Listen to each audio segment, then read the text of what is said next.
أعوذ بالله من الشيطان الرجيم. بسم الله الرحمن الرحيم. فترى الذين في قلوبهم مرض يسارعون فيهم يقولون نخشى أن تصيبنا دائرة فعسى الله أن يأتي بالفتح أو أمر من عنده فيصبحوا على ما أسروا في أنفسهم نادمين. ترجمہ کنزُ الایمان. اللہ کے نام سے شروع جو نہایت مہربان رحم والا. اب تم انہیں دیکھو گے جن کے دلوں میں آزار ہے کہ یہود و نصارہ کی طرف دوڑتے ہیں، کہتے ہیں ہم ڈرتے ہیں کہ ہم پر کوئی گردش آ جائے تو نزدیک ہے کہ اللہ فتح لائے یا اپنی طرف سے کوئی حکم پھر اس پر جو اپنے دلوں میں چھپایا تھا پچھتاتے رہ جائیں. ترجمہ کنزُ العرفان.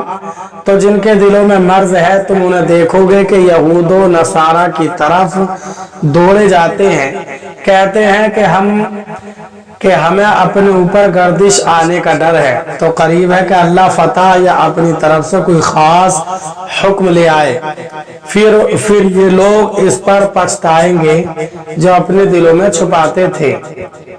فَتَرَى الَّذِينَ فِي قُلُوبِهِم مَّرَضٌ. تو جن کے دلوں میں مرض ہے تم انہیں دیکھو گے.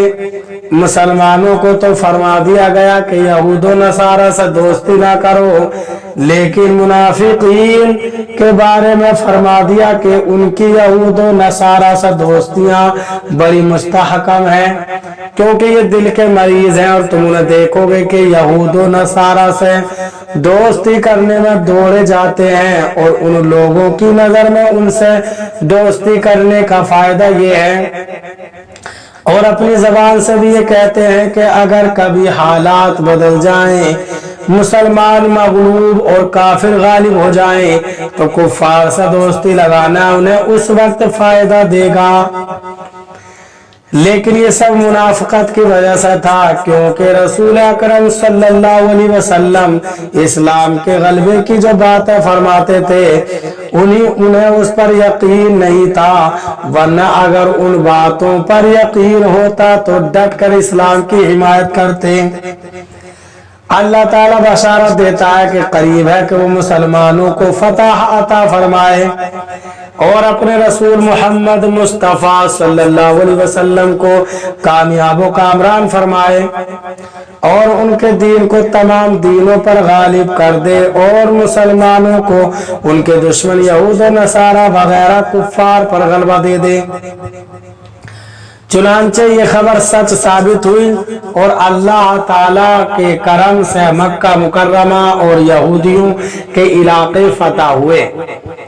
اس آیت میں پہلی بات تو یہ ارشاد فرمائی تھی کہ اللہ تعالیٰ فتح لے آئے اور دوسری بات یہ ارشاد فرمائی گئی کہ اللہ تعالیٰ اپنی طرف سے کوئی خاص حکم لے آئے، جیسے سرزمین حجاز کو یہودیوں سے پاک کرنا اور وہاں ان کا نام و نشان باقی نہ رکھنا یا منافقین کے راز کھول کر انہیں رسوا کرنا.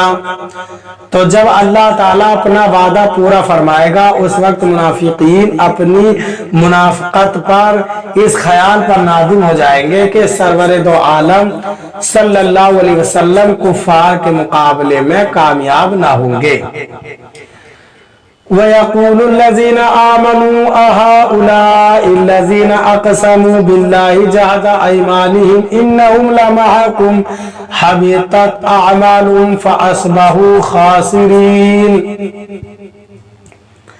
ترجمہ کنزُ الایمان. اور ایمان والے کہتے ہیں کیا یہی ہیں جنہوں نے اللہ کی قسم کھائی تھی اپنے حلف میں پوری کوشش سے کہ وہ تمہارے ساتھ ہیں، ان کا کیا دھرا سب اکارت گیا تو رہ گئے نقصان میں.